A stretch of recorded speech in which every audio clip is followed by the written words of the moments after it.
Class Live. We're talking about what you're talking about. You all ready for this? Mm-hmm. Dun, dun, dun, dun, dun. This is a sham. No. Y'all, just stop. Get real. Hello, everyone. Welcome to DBL. Hey, Looking what's going on? lovely. Happy and Friday. Happy Friday. What's with the beautiful pin? Oh, that's Just stylish. Oh, I love you don't it. know Al? Meet Al. It's me, Fashion Jackson, looking Flower good. kicking off on Friday. Everybody looks Every day fabulous. Colin tells me about Al's outfit. I love this with this. I love this match with this. accoutrement. Tell him if to you text will. me. I got a pocket watch on. We need to discuss. Okay. I love it. All right, well, let's talk about what everyone's talking about. Former VP Dick Cheney is out with a new ad. It's big to help his daughter Liz Cheney's campaign. And let me tell you, he's not holding back going after one Donald Trump. Take a look. In our nation's 246-year history, there has never been an individual who is a greater threat to our republic than Donald Trump. He tried to steal the last election using lies and violence to keep himself in power after the voters had rejected him. He is a coward. A real man wouldn't lie to his supporters. He lost his election, and he lost big. And he says the Republicans know it. So what do you guys think of what Dick has to say? Does anyone here find this somewhat ironic? We got to talk to the journalists over here. What did you? I'm honest with Honestly, what they would say. you're a Well, I journalist, think and like, what did you think when you saw this? I think the overarching theme that Liz Cheney is suffering because she did the morally correct thing is ridiculous. I think that you have to be nimble in your politics. You're not supposed to be just like, okay, I'm blindly subscribing to Democrats or I'm blindly subscribing to Republicans. And so what she did is put her country over her party.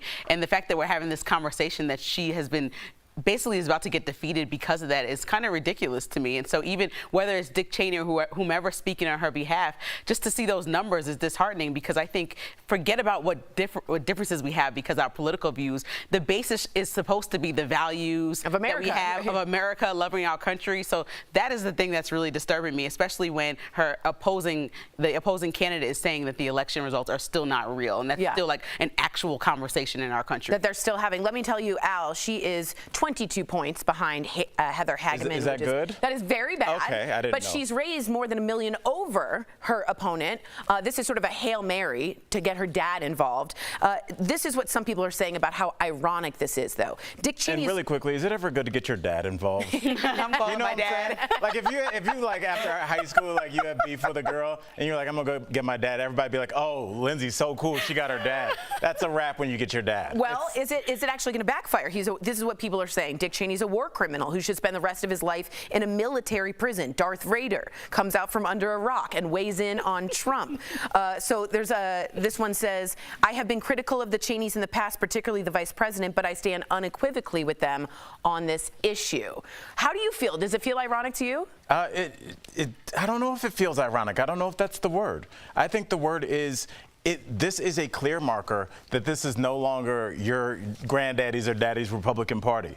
Dick Cheney held sway. That last name used to mean something. And it's almost like watching Michael Jordan's son sit on the bench now because that name carries nothing in us beyond red state of Wyoming. Liz Cheney has been getting embarrassed in that state for quite a while. And I think, to your point, Lindsay, when she did decide to go and almost be the face of the January 6th committee, she had to know.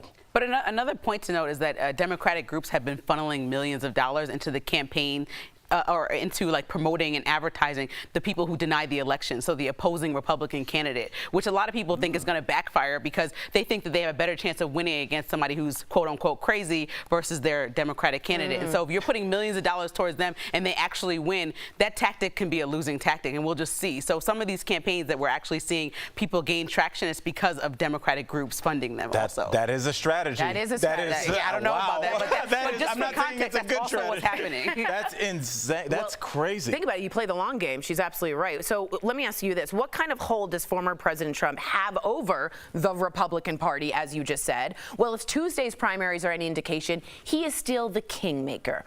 All 8 of the candidates he endorsed won, all 8 of them, including, and I believe Lindsay knows of this person, Carrie Lake. Well, I don't know her personally. No, of her, we right? both were journalists in Arizona at the same time, so it was like right. a peer. So yeah, she did. Yeah, I mean, I was surprised to see her go this So route. walk us through like this person. No, let me tell you, sorry. she won. I'm fascinated by that. Yeah, she won the Republican primary for Arizona governor. Her name's Carrie Lake. She is an election denier. She has said she would not have certified Joe Biden's 2020 victory. So 8-0, not talking about Tuesday's primary. What do you think Well, that just says? specifically about Carrie Lake as a candidate, she's somebody who's been in Arizona and Phoenix specifically for decades and years as a journalist, somebody who the people trust because they're like, oh, you know what we need. You know what our state needs. You know what our city needs. You've seen the reporting on how much crime there is, what we can do about it. So I just feel like it's a tactic for her to think, because she thinks that Trump is really celebrated in Arizona. So she feels like she's just aligning with him. But I can't truly feel like she believes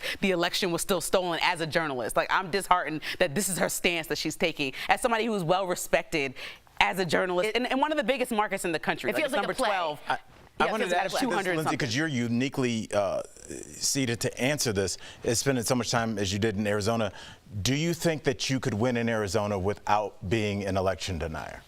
Well, you saw what happened in the last election. You know, Arizona wasn't such a clear winner. It wasn't just specifically as red as it used to be. The same thing with Georgia. It wasn't just as red as it used to be. We're starting to see people lean into the purple area, whether you lean left or lean right. But people are I think, moderate thinkers. Most Americans are not on the fringe ends of either party. Right. And so to me, it's just frustrating that a lot of the people aren't listening to the full picture, and they're just listening to, maybe they like something about Carrie Lake, that she was a journalist for 10 years, so they trust her, but they're not listening to what her policies are going to be if she's indeed just basically disintegrating what our country is made of, our Constitution, our election laws. So you have to realize, like, what's more important to you? Somebody that you've seen a lot and you trust, but trust for the reasons, because they're not going to go into the office and do what they're supposed to do. They're going to lie to you and tell they're you. not even lying about that now. They're like, no, I don't believe in elections. Just, They're like, so it's say kind of that just to a the weird. end. I gotta ask you, and I really feel this way. I feel like Arizona is quickly becoming the new Texas.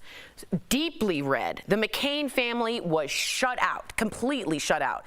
The Secretary of State that was just picked was at the Capitol rioting in a black, scary fedora. So what Aren't all fedoras scary? Well, they are. Okay, we also have Rusty Bowers, who's from Arizona as well. You know, he's the example of somebody who is just like, hey, I've always voted for conservative policies, but this is where the line was crossed. How is anything that President Trump's doing conservative? How does that represent our values of putting the Constitution first and law and order when you had psychos running through But is he the exception to the rule now in Arizona? The Joe Arpaio's, the police force having some real issues there. I strongly feel like Arizona might be the litmus test to start looking for where the real deep red is coming from. I don't know if I'm right, but I'm seeing a trend that they don't want that moderate Republican McCain family at all. That's why I was asking Lindsay. I was like, I don't know if you can run without saying this election was stolen. I think that's well, it's part of the interesting new because base. even the other candidates who are not backed by Trump in Arizona, when they ask them directly, like journalists, about if the election was stolen, they're like, "You're worried about 2020. Yeah. I'm worried about 2022." They dodge. They don't even and it's like, don't dodge, just say no. But, What is this? I don't know. You might have some truth to what you're saying. Yeah, what is this? don't know. We don't know what that is. It's Bob and Weave. Okay. You know. Coming up on DBL, our interview with the queen of YouTube, I don't know, Glozell Green, how doing a YouTube challenge changed her life forever. But first, this has got to make you smile. A weatherman gets a major surprise on air and some hilarious celebrity lookalikes. If you need a laugh today, y'all stick around.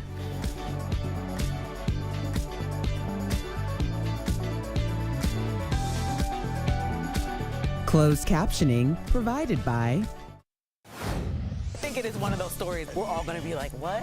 So raised you. Why am I right all the time? Welcome to another week of Jeff's Mustache. Am I going crazy?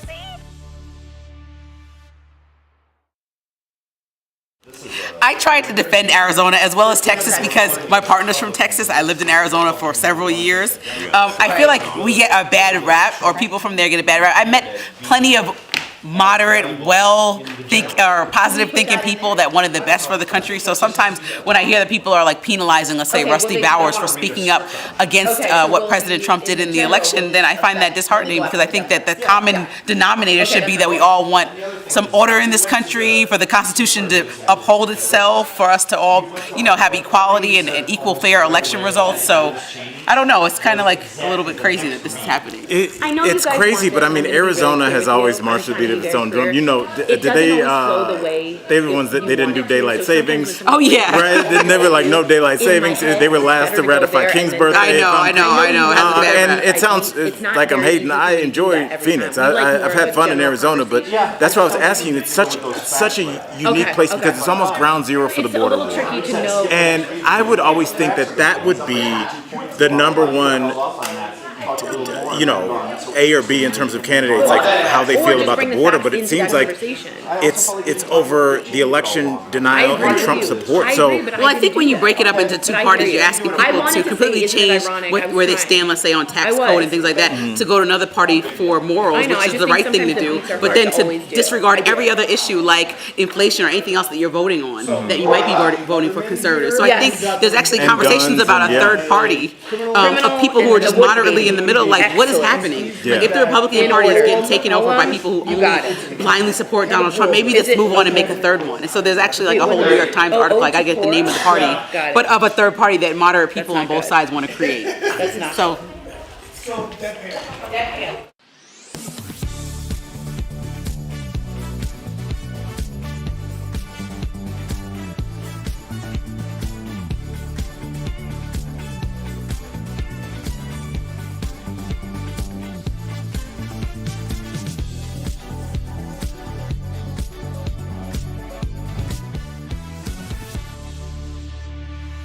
These are my favorites. They really are. They're so dumb. Welcome back. We've got some fun viral moments to share with you. Up first, this is so lovely. A weatherman in Chicago lost it on air after he discovered the screen behind him was a touch screen. Take a look.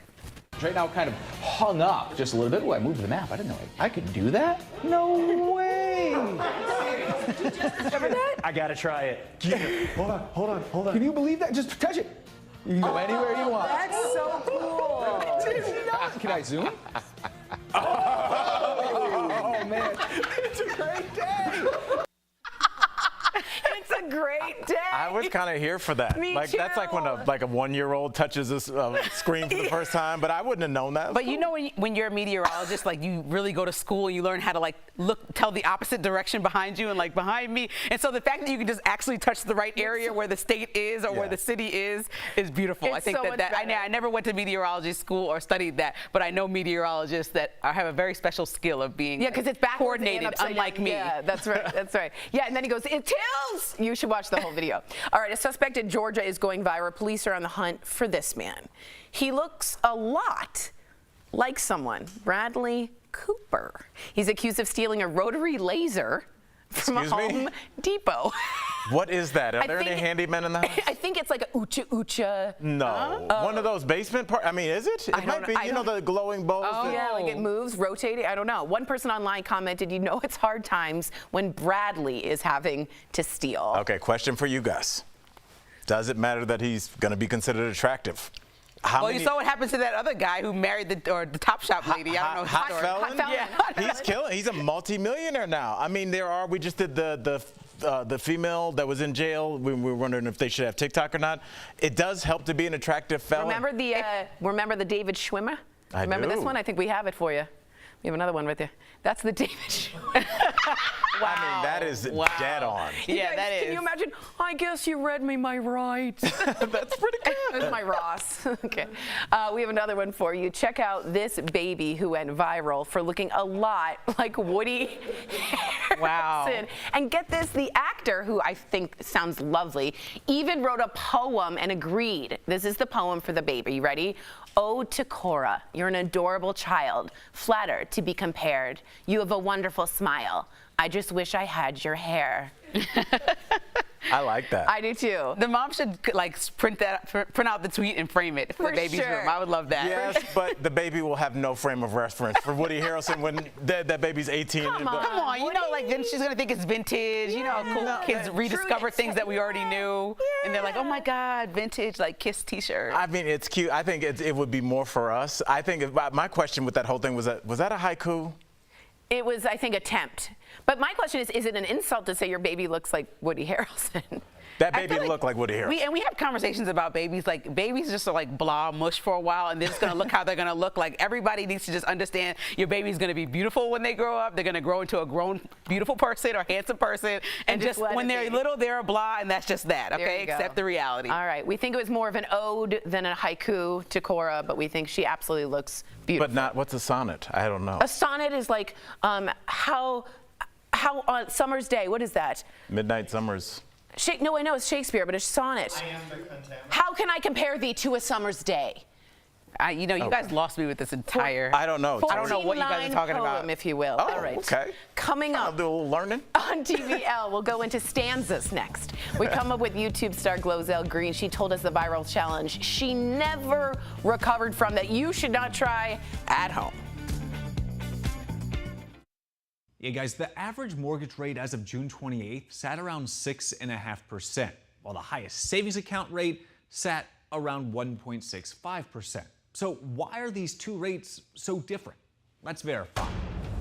Our sources are data from the Federal Reserve and Michael Obanoff with Wild Wealth Management. So far in 2022, the Fed has raised rates to try and curb inflation. As a result, we've seen interest rates double or even triple in some cases, while savings rates have remained stagnant or trickled upwards. But even though they're both called interest rates, they are calculated differently and represent different risks. The mortgage rate, generally speaking, is tied to 10-year treasury, and the savings yields, banks can get away with just going off of what the Fed does once a month. See, mortgage rates have mirrored the 10-year treasury bonds for decades. These rates are based off time and risk. They are basically projections on where the market may be more than a decade from now. And because of that uncertainty, the rates are higher. On the other hand, banks usually base savings interest rates off of the short-term Fed rate. It doesn't have that same long-term risk baked into the numbers, and importantly, banks don't have to raise savings rates just because of the Fed. I know people want to make money in their savings account. It's no different than that bank that you're trying to get that yield from. They want to make money on your money as well. Now the good news here is that Obanoff does project savings rates will start to go up in the coming months, but likely not as fast as mortgage rates. So we can verify that mortgage and interest rates are based off different things and are not directly connected. Have something you want us to verify? Call, email, or text us. I'm Michael Doudna.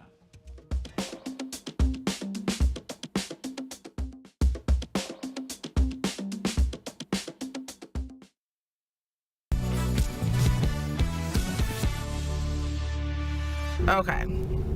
I'm on my way to meet Peter at the park. Well, he don't know I'm gonna be there. He's always at the park. So I hope he like my new look. I'm gonna tell him I've been taking like yoga or Pilates. Pilates. That YouTube video went viral in 2008, and now the OG YouTuber entertains her nearly, get this, 4.6 million subscribers with crazy challenges, song parodies, and her wacky takes. Earlier, we got to chat with the queen of YouTube, Glozell Green. Glozell Green! Welcome to DBL. All right, let's jump right in. Thank you for having me. Absolutely. I love the lipstick, by the way. Thank you. I was looking for a new shade myself. All right. Let's get into this. You have posted many challenges on your YouTube channel. Are there any that you regret? And a warning to our viewers, don't try these at home. My voice has not been the same since the cinnamon challenge, so definitely don't do them. Okay, here's is this the cinnamon God, one right no. here? Uh-oh. Oh, Yes. Oh, man. how long did it take you to recover from that? I haven't recovered from it. I have not. It burned my voice. esophagus. Oh, my God. Really? Yes, it burned my esophagus, and that is like damage that you can't undo. And I used to sing, so I can sing for a little bit, but for the most part, my voice is gone because of that challenge. Wow. So don't do that at home. Yeah. Not a warning. Don't do Don't it. do that at home or at your house or at an office. Don't do it anywhere. So you got to interview former President Barack Obama. Who hasn't? Right? That's awesome. What was that like? You also made him laugh. Tell us about it. Oh my goodness. First of all, today is his birthday, so happy birthday. Happy birthday. And I didn't mean to make him laugh. I was trying to give him some green lipstick, but I said for your, first wife, not the first lady. And he was like, is there something that you know that I don't? You know? A part of me is still at the White House because I died. I died right there. Part of you died. You know, but I think that's why people love you, is because you are so authentically you in every situation, whether you were in your car and you've just done some Pilates, or you're in the White House, you're authentically you. So let's get to that. Glozell, we all go through highs and lows, and you went through a divorce, as did I. When did you realize it was time to end things? So you single? Is that what you're saying? Let me do some Pilates first. She said, oh. I love it. So, like, you know, when did you realize it was time to end things? Because this is probably going to happen to a lot of people, and, like, they follow you. So walk us through it. Well, the person you marry is not the person you divorce. And I was just so fixated on having a child, and today is her birthday also. Yeah. So we went through the IVF. Oh, my goodness, look at that child. Today's her birthday. I planned it. Is President Obama's birthday. So, you can, when you do IVF, you can plan birthdays and gender. So I did.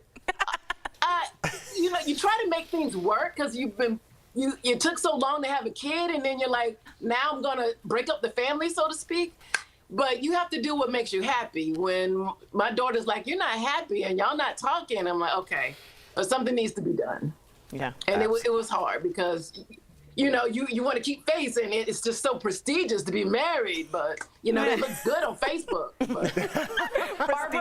Barbara Spindler wrote in, her facial expressions are magic. I completely agree. You are helping Chef Bruno Serrato and his nonprofit, Katarina's Club. Tell me what made you want to get involved in this specific foundation. First of all, I get fed. His food is amazing. Okay, he's helping the children and helping homeless people, and a lot of us are living from check to check. Okay, I was in the food line just last year, so I understand. I relate. When you go down, you come back up, and you have somebody that's willing to help you. So let's talk about Bruno. Yes, that's the one to talk about. That's amazing. I'm the only one who shouted that out because I got the joke. Yeah, I got that. Yeah, and I got the. I got young kids. I got young kids. I have kids. Yeah, when you have kids, you get those little references. Yeah, absolutely, absolutely. Chef Bruno, no. Glozell, thank you so much for joining us and sharing your story to our viewers. Now, everyone, listen up. You can make a donation to Katarina's Club, like she was saying, by visiting their website, katarinasclub.org. Literally, $5 can feed a family of 4. Thank you for being authentic and relatable. We love you and your lipstick. We gotta have you back. That's true. We'll be right back. Thanks, Glozell. Bye. Bye, love. Promotional consideration is brought to you by... Many people are looking for the best ways to stay cool without breaking the bank. Verify viewer Jennifer from Texas asked us to verify if one trick that's making the rounds online is true. Hello, Verify. This is Jennifer from Texas. And what I'd like to know is if covering your air conditioner unit with an umbrella really does help save with power costs and really does make your air conditioner run more efficiently. So Jennifer, let's verify. Our sources are Wes Davis, Technical Services Director for the Air Conditioning Contractors of America, Florida Solar Energy Center, and Energy Vanguard, a firm that focuses on training and consulting for building performance. Putting a shade over an outdoor AC unit like this one doesn't improve energy efficiency in any noticeable way, according to air conditioning expert Wes Davis. It's not statistically impactful. A 1996 study conducted by the Florida Solar Energy Center studied the impact of shading centralized AC units. According to the study, localized shading over a unit could, in theory, reduce electricity consumption, but the results weren't conclusive. In fact, it could make your AC unit perform worse. That's because the method of shading, like a tarp or an umbrella, could restrict airflow to the unit. Let me show you why that's an issue. The AC in a central air system works by first pulling the air from inside of your house and separating the heat from it. It then sends the heat out to the condenser, which is the box with a fan that sits outside of your house. The condenser's fan pulls the outside air into the unit, and then that air absorbs the heat before it's dumped back outside of the unit. In order to work properly, the outdoor portion of an AC unit requires air to flow over the coil and fan, according to Energy Vanguard. The company says objects placed directly overhead of the unit blocking the fan, like an umbrella or a tarp or even plant debris, could restrict the airflow and trap heat over the unit. If less air flows over the coil, less heat is removed, Energy Vanguard says. That means the whole cycle warms up a bit and your AC works harder to keep your home cool. So we can verify, no. Putting a shade over central AC's outside unit does not reliably reduce power cost or help it run more efficiently. And it could potentially make it run worse. With your Verify, I'm Ariane Till. Why can it seem harder to get sleep in the summer? Let's connect the dots. During the hot summer months, more people tend to report they have trouble going to sleep. And according to the New York Times, there is some evidence that seasonal changes can impact your sleep patterns. Some of that can be blamed on daylight saving time. It's because we're exposed to extra sunlight later in the day after the clock change. More light in the evenings can suppress our body's production of melatonin, the hormone that tells us when to get some sleep. And the hotter weather doesn't help. Your body temperature should fall by a few degrees before bed to help you get deep sleep. But the hotter your home, the harder it is to get cool. The best way to get back on track is to set a sleep schedule and stick to it. And give your body time to unwind and get into a sleep mood. Lower the lights, relax, and turn off those devices at least an hour before bed. And that is connecting the dots. Planning any trips this year? If you're flying, Verify can help you save. From getting the best deals to reimbursement for lost bags, we answer your questions. Check out our travel stories at verifythis.com.